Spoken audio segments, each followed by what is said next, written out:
à toutes et à tous et bienvenue pour ce deuxième webinaire Virus dans les eaux usées, un temps d'avance que nous allons traiter grâce à deux exemples, le réseau Aubépine et une initiative marseillaise. Je suis très heureuse aujourd'hui d'être avec nos trois experts. Yvon Madet, professeur de mathématiques appliquées à Sorbonne Université et à l'Institut universitaire de France, membre cofondateur du réseau Aubépine, le contre-amiral Patrick Augier, commandant de bataillon de marins-pompiers de Marseille, tous les deux en visio, et Laurent Moulin, responsable de département recherche et développement chez Haute-Paris, membre du réseau Aubépine. Bonjour Oui. Laurent. Bonjour. Nous avons également les étudiants de l'ESJ de Lille, Élie Herbert, bonjour. Bonjour à tous. Et Antonin Hamburger qui va nous rejoindre tout à l'heure. Je vous propose de commencer tout de suite avec une chronique d'Élie Herbert. Alors que cette crise sanitaire aborde dernièrement une nouvelle phase avec le déploiement et donc l'autorisation et le déploiement imminent des vaccins développés en toute urgence depuis le début de cette année 2020, eh bien, la détection des cas infectés demeure une question toujours très importante. Celle-ci mobilise de nombreuses disciplines scientifiques et est impulsée, financée par les autorités qui perçoivent bien son intérêt dans la gestion de l'épidémie. Depuis le mois d'avril, le développement du réseau Aubépine illustre bien ces préoccupations. Sa démarche originale propose de sonder les traces de virus présentes dans les eaux usées, de manière à en apprendre davantage sur la circulation quasi instantanée de ce virus dans la population.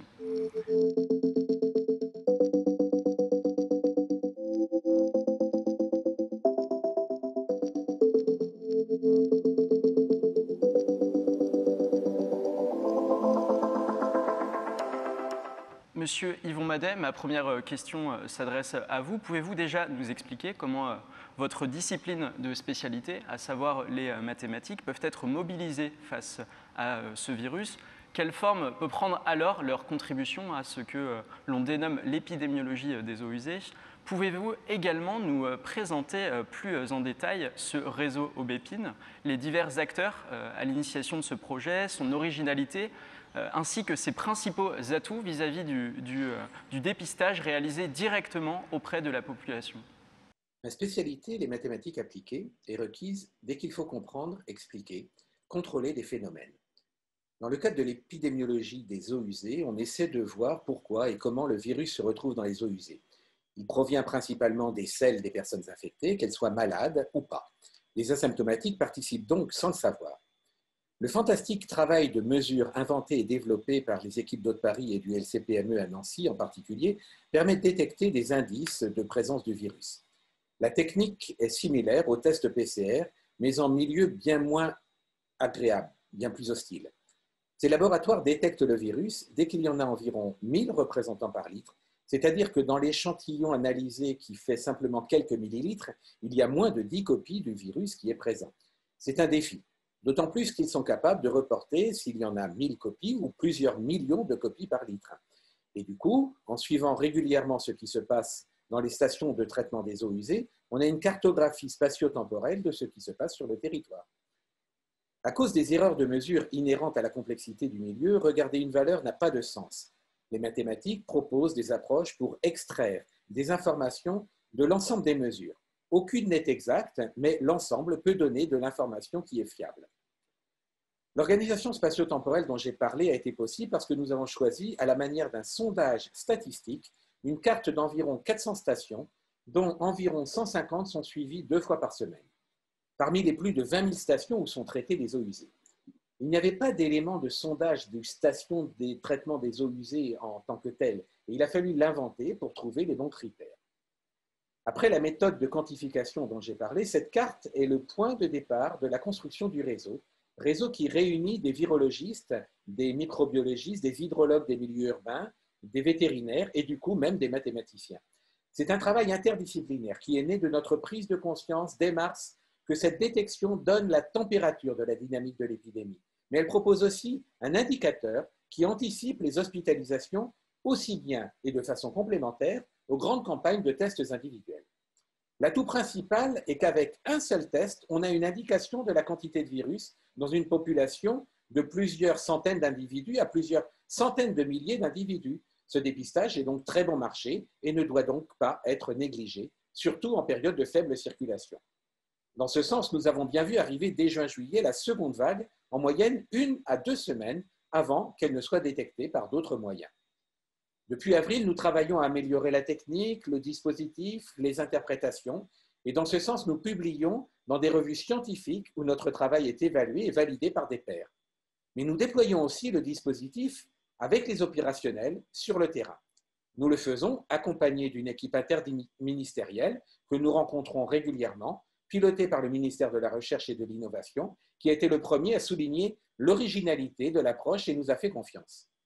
Comme beaucoup d'autres chercheurs, nous sommes aussi des trouveurs. Depuis le début des recherches que vous évoquez de ce projet, donc la démonstration de l'efficacité de votre méthodologie a été apportée, notamment sur l'île Dieu, où un signal d'alerte donné par les eaux usées que vous scrutez a permis d'y détecter la présence du virus et d'activer un dépistage de la population et donc d'y juguler la circulation du virus. Sur le plan de l'évaluation des risques, vous avez pu aussi mettre en évidence la quasi-perte du pouvoir infectieux de ce pathogène lors de son arrivée dans les stations d'épuration, l'environnement physico-chimique lui étant alors très défavorable. Monsieur Moulin, ma prochaine question s'adresse à vous. Où en est-on aujourd'hui dans l'affinage du système de la détection de ce virus ? Puis l'intérêt final de ces modélisations donc réalisées par Aubépine serait de pouvoir quantifier de manière assez précise le nombre d'individus infectés ainsi que le nombre de porteurs sains d'une zone géographique en fonction des résultats des échantillons analysés puis prélevés et analysés par vos soins. Où en est-on aujourd'hui sur cet axe de travail, Monsieur Moulin, et sur cet axe de travail et principal point d'amélioration ? Alors, il y a en gros deux grandes questions dans ce que vous me posez. La première, c'est bien comment est-ce qu'on mesure le virus et comment on s'assure de la qualité des résultats, puisque pour que les équipes de mathématiciens comme celle d'Yvon puissent faire des modèles prévisionnels qui nous permettraient, comme vous le dites, de remonter à un nombre global ou approximatif de personnes malades, on a besoin pour ça de modéliser l'excrétion des gens tout au long du déroulé de l'épidémie. Et on a besoin, nous, dans les eaux usées, d'avoir des résultats qui soient précis. Ce qu'on a pu voir, c'est qu'il y avait une certaine difficulté à avoir des résultats précis. On était obligé de travailler avec, pour tout vous dire, on a travaillé avec 22 laboratoires qui ont voulu travailler sur Aubépine, et il n'y en a que 7, 9 maintenant qui arrivent à avoir des résultats exploitables. Les autres ont des résultats, mais qui ne sont pas intercomparables avec les autres. Donc ça, c'est la première partie. On travaille au sein du réseau Aubépine à avoir des essais nationaux et des résultats qui soient comparables, que quand on aille mesurer la quantité de virus à Rouen, on ait des chiffres qui soient comparables au nombre de virus quand on va les mesurer dans les stations de Reims. C'est important parce que sinon, le modèle il va dériver à chaque fois et ça va être embêtant. Ça, c'est la première partie. La seconde partie, que vous étiez un peu au début de votre question, je la prends un peu à l'envers, c'était est-ce qu'on observe des virus infectieux? Alors très vite, au niveau d'Aubépine, on a eu un questionnement qui est remonté, qui était est-ce que ce que vous mesurez, qui est du génome de virus, on ne cherche pas, on compte pas le virus avec un microscope, on cherche la présence de son génome, est-ce que ces traces de génome impliquent un risque sanitaire pour les gens qui vont être exposés aux eaux usées ou au bout? Alors très rapidement, on essaie de travailler sur ça. C'est une question qui est très complexe puisque un grand nombre d'équipes scientifiques estiment qu'il devrait y avoir potentiellement un risque de transmission urofécale, mais personne n'arrive à le mettre en évidence réellement. Il semblerait que le virus dans les eaux usées, en tout cas dans les selles des patients, puis dans les eaux usées encore pire, encore plus, soit pas dans des conditions très favorables à sa survie. Donc il est clair une forte décorrélation entre la quantité de génome viral qu'on va trouver. Quand on va trouver 1 million de particules virales, ça ne veut pas dire qu'il y a 1 million de particules de virus capables d'infecter des gens. Par contre, on n'est pas sûr s'il en reste aucune ou s'il y en a encore un petit peu. Et on est encore sur ce curseur-là pour essayer de raffiner quelle est la proportion de particules infectieuses quand on trouve 1 million de génomes viral. Voilà. Très bien, je vous remercie, Monsieur Moulin. Je m'adresse enfin à vous, Monsieur le contre-amiral Patrick Augier. Vous êtes le commandant du bataillon de marins-pompiers de Marseille en charge d'une initiative d'application locale sur ces mêmes aspects d'analyse puis d'épidémiologie des eaux usées. Avec votre équipe et bataillon, à l'aide d'une start-up, vous traquez la présence de ce virus aux sorties des égouts de certains établissements médicaux accueillant des personnes parmi les personnes les plus vulnérables face à ce virus. Vos travaux sur le terrain ont également démontré leur efficacité, comme le réseau Aubépine, et permis d'intervenir sur la circulation même de ce virus. Ma question, monsieur le contre-amiral, est la suivante. Comment a émergé cette idée d'appliquer cette méthode de détection du SARS-CoV-2 auprès de ces établissements, majoritairement des EHPAD de la cité phocéenne? Et pourquoi est-ce un bataillon de marins-pompiers comme le vôtre qui réalise ce travail de détection sur le terrain? Et quels peuvent être les atouts de cette configuration bien particulière? Donc le bataillon de marins-pompiers de Marseille est engagé sur la lutte contre le virus depuis le mois de janvier, parce que nous avons contribué à l'évacuation des Français qui étaient à Wuhan. Et depuis, nous avons cherché, comme nous avions un laboratoire NRBC, donc de lutte contre les virus et les pathogènes, comme par exemple l'anthrax ou Ebola, à détecter le Covid. Ce que nous avons réussi à faire très très vite quand tout le monde était confiné à la fin mars, avec l'aide d'une start-up marseillaise, C4DX, que je cite.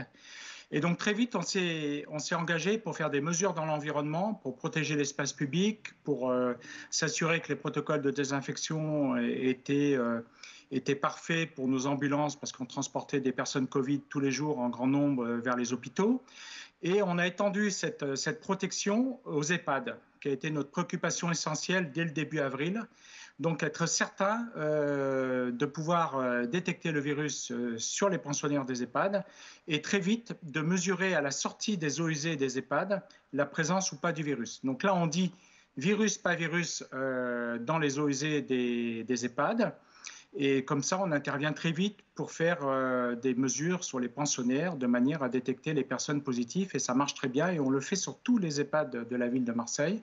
Comme on fait dans les écoles, dès qu'il y a un positif, on va intervenir pour mesurer les virus dans l'environnement. Et je peux vous montrer une carte de la présence du virus dans les eaux usées de la ville, où là, on fait du quantitatif. Donc, vous voyez sur cette carte, là, c'est la carte de la semaine dernière. Donc, il y a une zone orange de circulation de virus.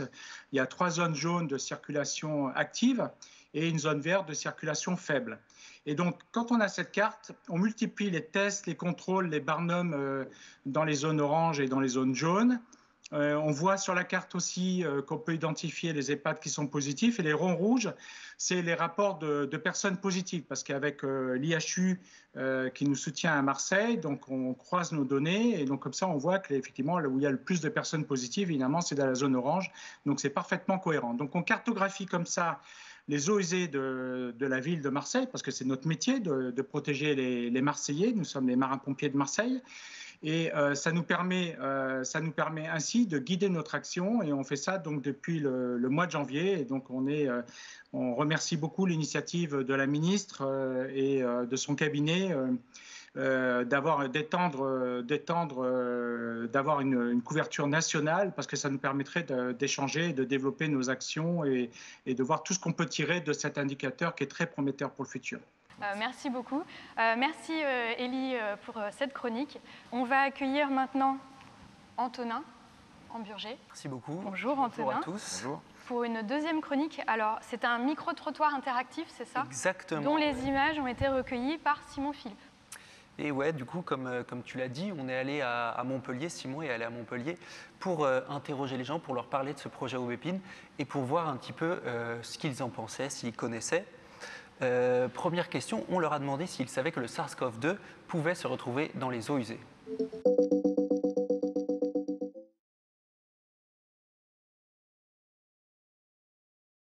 Je suis pas scientifique, voilà, je sais qu'on peut l'attraper d'une personne à l'autre, mais je ne pensais pas qu'on pouvait l'attraper en touchant les eaux usées, par exemple.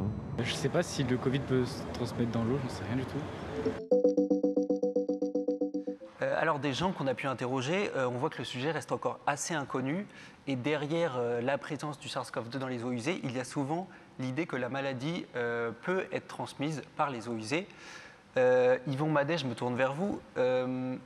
Si la majorité de la population est tout de même rarement en contact avec les eaux des égouts, est-ce que le SARS-CoV-2 subsiste suffisamment pour pouvoir contaminer des personnes ? Alors, je ne suis peut-être pas la meilleure personne pour répondre à ça, je ne suis que mathématicien, mais la présence de gènes du virus dans les eaux usées ne veut pas dire qu'on va attraper la maladie. Le virus viable est un virus enveloppé ce virus enveloppé qui, s'il perd son enveloppe, il n'est déjà plus infectieux. Et quand on trouve des traces de gènes à l'intérieur des eaux usées, eh ben, ça veut dire qu'on a des petits morceaux qui correspondent à la présence du virus, mais que le virus, depuis longtemps, n'est plus infectieux.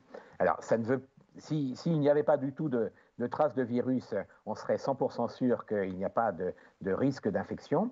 Mais les travaux qui ont été faits dans la littérature, et en particulier par Rob Epine, tendent à prouver que les sels qui sont l'un des vecteurs principaux pour la présence du virus dans les eaux usées, sont très virucides et que donc a priori déjà dans les toilettes, il n'y a pas trop de risque d'attraper la maladie.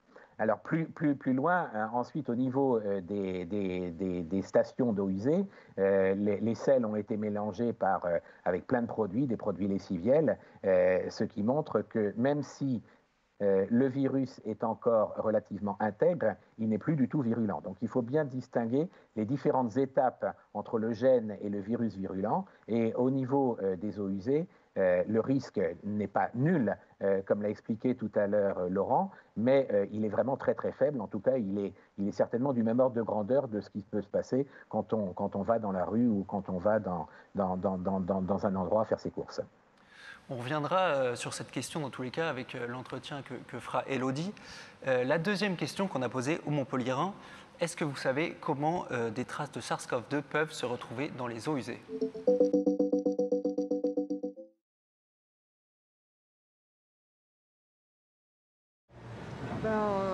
On nettoie ce dont on a touché, utilisé, et puis après ça s'évapore. Les eaux usées, les sels, non, je sais pas, les sels. Alors les sels, l'urine, je sais pas. Pratiquement toutes les substances du corps après, que ce soit les hormones, les médicaments, etc., on les retrouve dans les eaux. Il évoque qu'il faut vraiment bien assainir les eaux usées. Parce qu'il y a trop de choses qui se retrouvent dans les eaux et après elles sont réutilisées. Patrick Auger, ils ont parlé des sels, des hormones et des fluides corporels. Est-ce que c'était des bonnes réponses ? La dernière réponse était très bonne. Et ce qu'on n'a pas souligné encore et qui est très important, c'est qu'en fait, dans les eaux usées, on voit aussi les virus qui sont portés par les personnes asymptomatiques. C'est-à-dire qu'on voit les personnes qui ont des symptômes et les personnes qui sont asymptomatiques. Ce qui nous permet de réellement avoir une vision sur le portage viral dans la population d'un endroit donné. Et c'est très intéressant donc, pour les établissements qu'on veut protéger, comme les EHPAD ou comme d'autres établissements sérieux. Nous, on va le faire très vite sur les bateaux, on va le faire aussi sur les avions, ce qui permettra, nous, on est vraiment dans l'opérationnel, c'est-à-dire pourquoi on va mesurer les eaux usées ? On va mesurer les eaux usées pour s'assurer qu'il n'y a pas de personnes qui portent le virus dans un espace. Et par rapport à ce qui était dit, essentiellement, donc dans un domaine opérationnel, on a parlé des surfaces. Moi, où je suis sûr, c'est que quand le virus peut se retrouver sur une poignée de porte, si on passe derrière, qu'on met la main dessus et qu'on ne respecte pas les mesures d'arrière, on peut récupérer la maladie. Et ça, j'en ai eu plusieurs preuves tout au long de mes analyses dans l'environnement, parce que les marins-pompiers de Marseille ont déjà fait plusieurs dizaines de milliers d'analyses dans l'environnement et ont une grande expérience de la maîtrise des analyses dans l'environnement. Dernière question, qu'est-ce que ces personnes pensent de cette initiative ?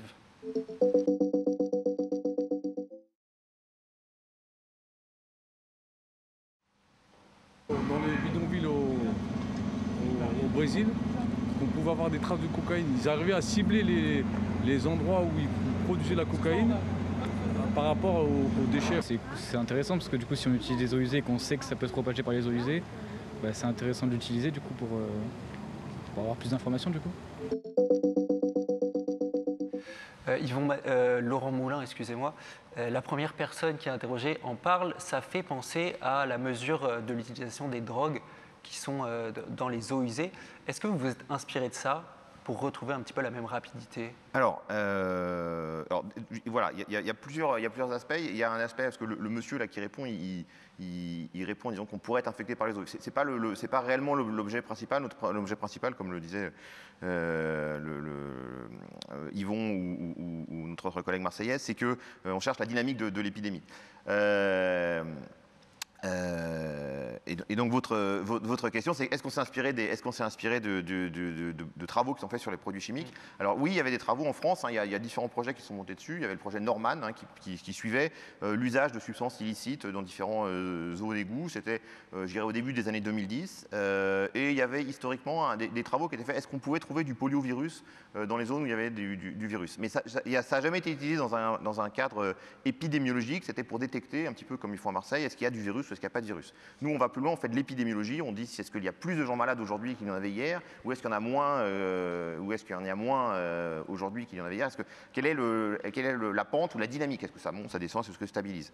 Donc pour ça, on l'avait nous démontré, hein, on était vraiment une des premières équipes Haut-de-Paris, l'équipe de virologie de Haut-de-Paris qui travaille sur les virus depuis très longtemps, avait montré en 2015 qu'on pouvait travailler sur les virus entériques, les virus qui provoquent les gastro-entérites. Et on avait montré qu'en Ile-de-France, quand il y avait beaucoup de gens qui avaient la gastro-entérite, dans les eaux usées, on trouvait beaucoup de virus. Alors c'est des virus qui s'appellent les norovirus ou des rotavirus quand c'est plutôt des épidémies de gastro-entérite chez les enfants, et que ces virus-là, on les trouvait en très très bonne corrélation avec le nombre de personnes malades et de gastro-entérite dans la région. Donc en fait, dès 2015, on avait une bonne preuve que ce qu'on appelle la wastewater-based épidémiologie, l'épidémiologie liée aux eaux usées, si on parle en bon français, fonctionnait bien. Et on a tout bêtement réappliqué ça sur le Covid-19 dès le début d'année, quand on a vu cette épidémie, avec une surprise, puisque comme le disait Yvon, c'était un virus enveloppé, et que souvent les virus enveloppés ont une faible survie dans les eaux usées. Et là, on a eu la surprise de trouver un virus dont le génome survivait extrêmement longtemps. Merci beaucoup. Élodie, je te rends la parole. Merci Antonin. On va commencer peut-être par l'avantage. Quel est l'avantage comparé au recensement par test PCR de cette méthode? Alors, les trois. Donc, si vous voulez commencer, je vais commencer, puis je laisserai mes collègues continuer. Alors, l'avantage, je crois qu'on l'a un tout petit peu survolé, voilà, mais on va revenir dessus, c'est que déjà, on a l'ensemble des gens qui sont malades, c'est-à-dire les symptomatiques comme probablement les asymptomatiques, même si on fait des travaux sur la quantité de virus des asymptomatiques, puisqu'on ne sait pas si l'excrétion du virus dans les selles des gens qui n'ont pas de symptômes est aussi forte que dans les gens qui ont des symptômes. Il y a probablement des petites différences qu'on essaie de diagnostiquer pour mieux raffiner le modèle mathématique qu'ils vont construire. L'autre avantage, c'est qu'on est un petit peu plus précoce, puisque les augmentations, plus que les descentes, mais en tout cas les augmentations arrivent avant, puisque effectivement il y a plus de gens malades. Les gens commencent à larguer du virus via leurs selles avant d'avoir des symptômes forts qui les obligent à aller voir leur médecin et qui entraînent plus tard, pour certaines parties de la population, des hospitalisations. Donc on a l'avantage d'être un peu plus précoce et de pouvoir observer des recirculations de virus avant même que le système sanitaire l'ait vu. Voilà, je crois que c'est un peu les deux avantages qu'on pouvait trouver. Est-ce que nos experts en visio ont quelque chose à rajouter, une réponse à rajouter à ces questions? Oui, ce que dit Laurent est particulièrement juste. Ce qui est intéressant, c'est le préavis. C'est pour ça que nous, on s'est organisé à Marseille avec notre cellule Comet. Donc nous, à Marseille, notre laboratoire s'appelle Comet, dans une logique d'avoir très rapidement des résultats et pour pouvoir agir très vite, comme je l'ai dit, sur les EHPAD en particulier, qui sont pour nous la préoccupation de tous les jours, de ne pas avoir un cluster. C'est ce qu'on a réussi à faire pour le moment dans les EHPAD de la ville de Marseille. Donc on travaille avec eux de manière très proche. Et donc ça nous sert à avoir ce préavis de quelques jours pour pouvoir intervenir et là après faire des PCR pour détecter les personnes très vite avant qu'elles aient développé la maladie dans des formes beaucoup plus graves. C'est ça qui est vraiment important et c'est ça qu'on veut continuer de développer à Marseille et d'échanger justement avec nos collègues d'Aubépine et de profiter de leur force avec les capacités de mathématiciens qu'on n'a pas nous forcément en tant que pompiers à Marseille. Plutôt en fait qu'un recensement, c'est effectivement une précaution en avance, une étape en amont complémentaire avec ce recensement. Je crois qu'on en a parlé 2 fois, mais est-ce que vous vouliez rajouter quelque chose par rapport à cette contamination des eaux usées? J'ai l'impression parfois que dans l'esprit, les eaux usées, c'est quelque chose avec lesquelles on est en contact, mais les eaux usées, faut bien... Voilà, j'ai eu beaucoup cette question-là. J'ai l'impression que les eaux usées, dans la tête des gens, c'est l'eau dont on sert, mais non, pas du tout. Pas du tout. C'est quand on tire la chasse. Exactement. Ça À reste partir dans du le... moment où ça part, c'est ça? Exactement. Je suis aussi... Je pense qu'il faut... faut bien insister en tant que personne qui travaille dans l'eau potable, qui n'a absolument rien à voir avec ces questions-là. Et j'ai fait plusieurs expertises nationales sur ces sujets de réutilisation des eaux usées. Il faut savoir que les eaux usées sont présentes en toute forme très sale entre vos toilettes ou l'industrie qui va les rejeter et la station d'épuration. Et en France, 99,9% des eaux du milieu urbain sont traitées dans les stations d'épuration ou dans les stations de traitement individuelles, les SPANC ou les fosses septiques, comme on appelait ça avant. Donc sur ce trajet-là, elle est cachée, c'était tout le travail des hygiénistes il y a un siècle, de cacher cette trajet-là. Cette eau est effectivement très sale, que ce soit dans le coronavirus, mais aussi en virus entérique et d'autres. Donc elle est gardée dans les égouts. À partir du moment où elle arrive dans la station, elle est traitée pour éliminer. Alors le but, c'est plutôt d'éliminer le carbone, l'azote et le phosphore pour protéger l'environnement, mais par effet indirect, ça élimine aussi une grande partie des pathogènes. Il y a certains cas très rares en France, mais on a une réglementation stricte dessus parce que justement, on avait identifié ces risques. Quand on fait de la réutilisation, on a une réglementation pour qu'il y ait un traitement assez poussé de ces eaux pour que, on va pas distribuer des légionelles ou des virus. Donc ces eaux sont de nouveau retraitées pour entrer dans une réglementation qui s'appelle la réglementation réutilisation des eaux usées épurées, reuse, qui est assez stricte et qui permet d'utiliser les eaux, mais elles subissent un traitement supplémentaire. Et donc les gens ne sont pas au contact d'eau usée brute, sauf les travailleurs des égouts ou des stations d'épuration. Les gens qui vont Exactement. qui travaillent avec les eaux usées. Est-ce que vous voulez rajouter une réponse, ceux qui sont en visio, nos deux experts en visio? Oui, d'accord. Donc l'élément supplémentaire qu'on peut peut-être rajouter, c'est que effectivement, les travailleurs dans les égouts sont éventuellement mis en contact avec le SARS-CoV-2. Mais il faut quand même savoir qu'a priori, il n'est pas infectieux, comme je l'ai déjà dit, mais il y a plein d'autres virus. Donc, de toute façon, ils sont protégés, ils se protègent. Et pour ces personnes qui sont mis en contact éventuellement avec des traces de virus, il y a plein d'autres choses qui pourraient attraper dans les égouts à cause des eaux usées. La population n'est pas du tout mise en contact avec ces eaux usées-là, et le traitement qui est fait dans les eaux usées fait que l'eau qui sort des stations d'épuration et qui est mise dans l'environnement a un effet suffisamment dilué pour que le risque soit proche de zéro. Très bien. Merci beaucoup. On va finir avec une espèce de question-conclusion. Est-ce que vous pouvez tous les trois me faire un petit point sur les conclusions que vous avez pu tirer de ces études et les plans d'action qui ont été mis en place grâce à ces études et grâce aux résultats que vous avez pu obtenir?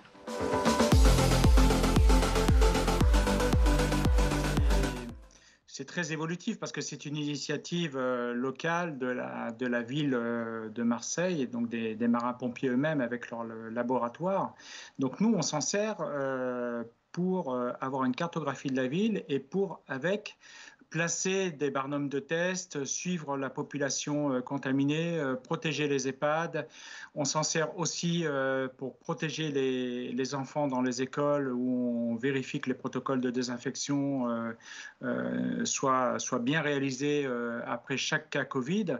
Donc nous, on s'en sert uniquement d'un point de vue opérationnel. Donc là, maintenant, on commence à le faire sur les bateaux, les soutes des bateaux, pour voir qu'ils ne transportent pas de personnes avec des virus. Donc nous, on pense que c'est une méthode très utile pour ça. Et d'ailleurs, on l'a étendu aussi à la mesure des autres virus. Donc, on mesure désormais aussi, avec la même méthode, les virus de la grippe qui commencent à circuler. Et comme ça, on transmet nos données à l'IHU toutes les semaines sur ce sujet-là, qui s'en sert comme indicateur pour comparer aux malades qu'il reçoit dans son établissement.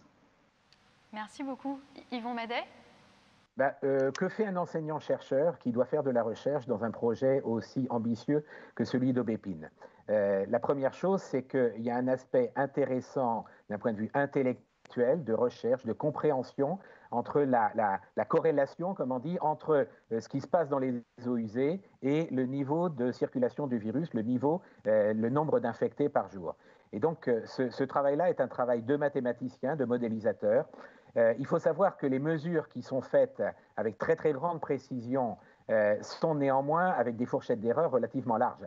Et une donnée unique prise un jour n'a pas tellement de valeur. Il faut regarder toutes les valeurs qui sont prises précédemment et essayer de les corréler pour essayer justement de filtrer les erreurs de mesure qu'il peut y avoir. Je n'ai pas le temps d'expliquer qu'à toutes les étapes qui arrivent entre la prise de l'échantillon et l'arrivée dans le laboratoire, il y a plein de sources d'erreurs qui fait qu'un facteur 10 peut parfois être tout à fait acceptable dans ce cadre de mesure de biologie sur le terrain.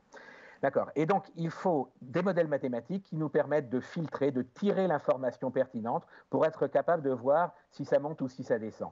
On peut aussi avoir une autre approche qui est, on a un discours à donner et on relie les points qui nous intéressent pour prouver quelque chose. C'est évidemment pas l'objectif que l'on fait dans un programme de recherche qu'on a voulu aussi, qu'on a été un petit peu obligé à mener à déployer de point de vue opérationnel sur le terrain, en nous intéressant à la façon dont on peut transporter au jour le jour les échantillons de 150 stations d'eau usée dans des laboratoires neufs dont a parlé Laurent. Ça, c'est un travail que l'on fait aussi. Et on le fait non pas parce que ça rentre dans le cadre de notre travail de chercheur, mais parce qu'on y croit. On y croit réellement et qu'en tant que fonctionnaire, serviteur de l'État, il nous semble important de porter le message jusqu'à sa réalisation au jour le jour pour être capable d'avoir un indicateur pertinent et précurseur qui peut être ajouté à d'autres indicateurs importants. Merci beaucoup, Yvon et Laurent. Alors, juste pour finir, je suis tout à fait d'accord avec ce que dit mes deux collègues. Moi, je pense que d'un point de vue personnel, ce que j'ai trouvé, c'est que j'étais content que nos travaux sur les virus dans l'environnement servent à une application directe. Ce que j'ai aimé aussi, ce que j'aime beaucoup dans cette affaire-là, c'est que ça reprend différentes thématiques scientifiques, des gens qui font de la virologie environnementale, des gens qui font des mathématiques, des gens qui font de la virologie humaine.